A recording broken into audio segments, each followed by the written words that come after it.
মাত্র 100 গ্রাম ওজন বেশি হওয়ার কারণে বিনেশ ফোগত অলিম্পিক্সের 50 কেজি বিভাগের ফাইনাল থেকে বাতিল হলেন। তো এর দায় কার? কোচ এবং সাপোর্ট স্টাফরা সেখানে কি করছিল? ফেডারেশন কেন এখনো পর্যন্ত চুপ?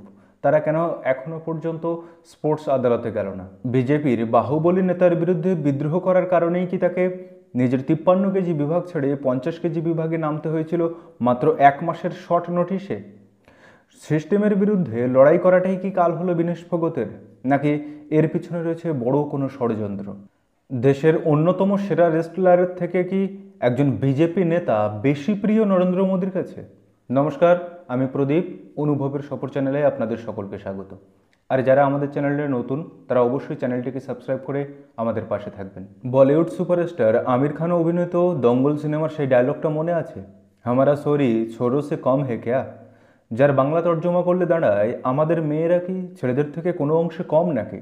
সত্যি, মহাবীর সিং ফোগতের মেয়ে এবং তাদের ভাইজিরা ভারতের কোনো ছেলের চেয়ে কোনো অংশে কম নয়।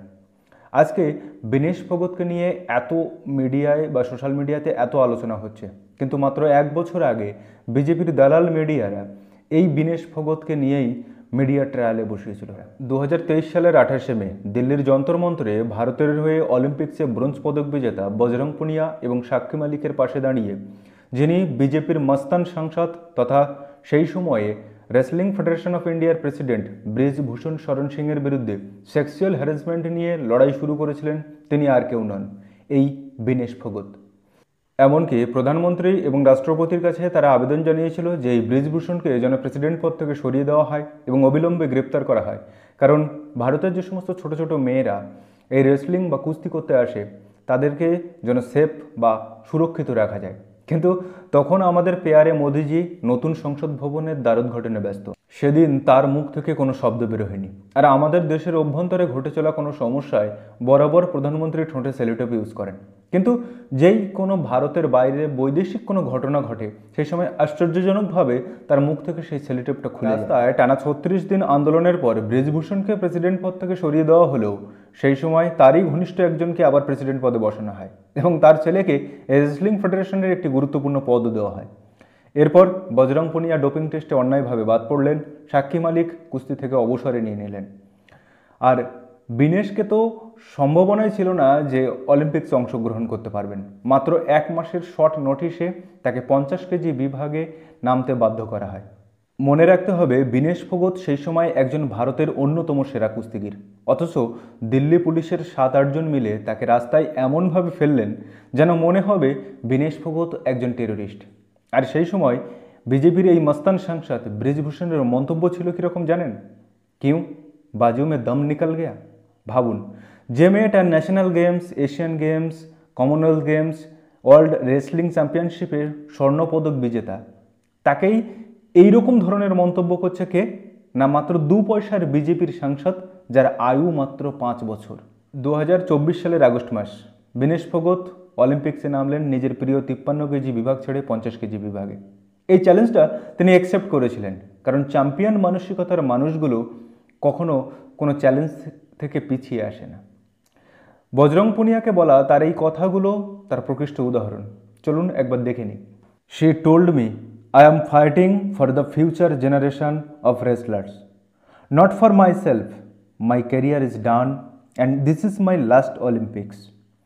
I want to fight for the young women wrestlers who will come and fight for them so that they can wrestle safely. That is why I was in Jantar Mantar and that is why I am here. নিজের প্রিয় 53 KG বিভাগ ছেড়ে যখন 50 KG বিভাগে নামলেন, তখন বিনেশ অলিম্পিক্সে নামলেন অবাছাই হিসাবে। এই সুযোগটাই খুঁজছিল ব্রিজভূষণের মতো পাবলিকরা।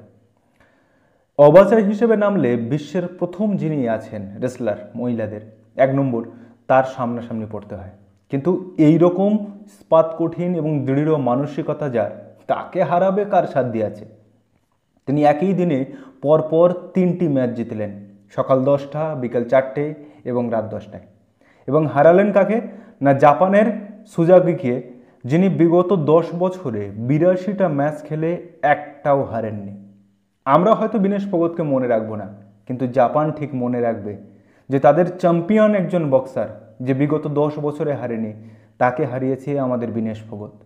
বিনেশের এরকম ফর্ম এবং তার ফাইনালে পৌঁছানো দেখে আমরা সমগ্র ভারতবাসী আশা করেছিলাম যে 2024-এর প্যারিস অলিম্পিক্সের প্রথম স্বর্ণপদকটি আসবে বিনেশের হাত ধরে। কিন্তু বিধাতার কি নিষ্ঠুর পরিহাস। সোমবার সকালে 3টি লড়াইয়ের আগে বিনেশের ওজন ছিল 49.9 কেজি। 3টে লড়াই শেষে সে যখন খাওয়ার গ্রহণ করলো এবং জল খেলো তখন তার ওজন গিয়ে দাঁড়ালো 52.7, প্রয়োজন 50 কেজি। সারা রাত না ঘুমিয়ে সাইকেলিং, স্কিপিং এবং জিম সমস্ত কিছু করে 2 কেজি 600 ওজন কমানো গেল। পরের দিন অর্থাৎ মঙ্গলবার সকালে যখন তার ওজন নতুন করে মাপা হচ্ছে তখন 100 গ্রাম ওজন আর কমানো যায়নি। ডিসকোয়ালিফাই হয়ে গেল ভারতের সোনার মেয়ের স্বর্ণালী আশা। কিছুতেই মেনে নিতে পারছি না মন থেকে এই ব্যাপারটা, বিনেশের এই বসে থাকাটা। ছবিটা দেখুন, সারা রাত না ঘুমিয়ে, মিনিমাল খাবার খেয়ে এবং এক বিন্দু জল স্পর্শ না করে ডিহাইড্রেশনের কারণে বিনেশকে হসপিটালাইজড হতে হয়েছে। আমরা আশা করি বিনেশ তুমি সুস্থ হয়ে ওঠো, কিন্তু বিনেশ হসপিটাল থেকে ফিরেই ঘোষণা করলেন যে অলিম্পিক্স থেকে তিনি অবসর নেবেন।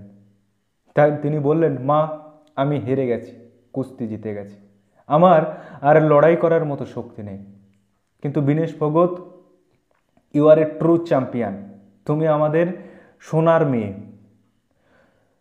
আমরা আশা করি যে তুমি আরও শক্তিশালী হয়ে ফিরবে, এভাবে হাল ছেড়ো না। আমরা সকলেই তোমার পাশে আছি। হয়তো পদক তুমি জিততে পারোনি, কিন্তু আমাদের কাছে তুমি যেভাবে বিগত 1 বছর ধরে লড়াই করে এসেছো, আমরা সত্যিই তোমার ফ্যান। এতেই আমাদের পদক জেতা হয়ে গেছে। বিনেশ ফোগত, তুমি মন খারাপ করো না। Chin up champ, you are a true queen of India. তুমি উঠে দাঁড়িয়ে দেখো, যে বিজেপির সংসদ, যে বিজেপির নেতা নেত্রীরা তোমাকে নিয়ে হাসি ঠাট্টা করেছিল, আজ তাদের মুখেই তোমার নামে প্রশংসা। তুমি উঠে দাঁড়াও, তুমি শক্ত হয়ে দাঁড়াও।